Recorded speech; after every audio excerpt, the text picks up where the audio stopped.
चाळीसगाव तालुक्यातील शिवापूर येथे एका शेतातील विहिरीत पडलेल्या बिबट मादीला वन विभागाने अथक प्रयत्नांती सुरक्षितरित्या बाहेर काढून जीवदान दिल्याची घटना आज घडली।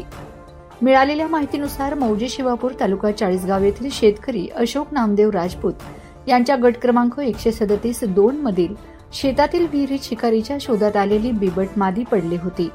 सकाळी शेतात गेल्यानंतर ही बाब त्यांच्या लक्षात आली। त्यांनी तात्काळ गावाचे पोलीस पाटील गोपाल नामदेव पाटील यांच्या मदतीने वन विभागाला माहिती दिली।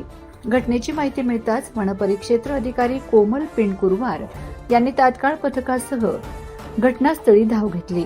दरम्यान विहिरीजवळ मोठी गर्दी होत असल्याने पोलिसांना कळवून बंदोबस्ताची व्यवस्था करण्यात आली। वन कर्मचारी आणि गावकऱ्यांच्या मदतीने सुरुवातीला विहिरीत एक बाज आधारासाठी फळी सोडण्यात आली, ज्यावर बिबट मादी सुरक्षित बसली। त्यानंतर विशेष पिंजरा विहिरीत सोडण्यात आला। काही वेळातच बिबट मादी पिंजऱ्यात शिरताच त्याचे दार बंद करून पिंजरा बाहेर काढण्यात आला। पकडलेल्या बिबट मादीची पशुवैद्यकीय अधिकारी डॉक्टर मेहत्रे यांनी तपासणी केली असून ती पूर्णपणे सुरक्षित असल्याचं सांगितलंय। वरिष्ठ अधिकाऱ्यांच्या मार्गदर्शनाखाली या बिबट मादीला लवकरच तिच्या नैसर्गिक अधिवासात सोडण्यात येणार आहे। ही संपूर्ण बचाव कारवाई वनसंरक्षक धुळे, उपवनसंरक्षक राम धोत्रे, सहाय्यक वनसंरक्षक अमोल पंडित यांच्या मार्गदर्शनाखाली पार पडली।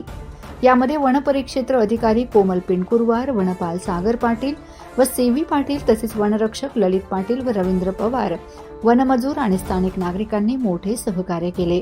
या यशस्वी मोहिमेमुळे वन विभागाच्या तत्परतेचे आणि समन्वयाचे पुन्हा एकदा दर्शन घडले आहे। Anand Gangurde, India sting news, Chalisgaon.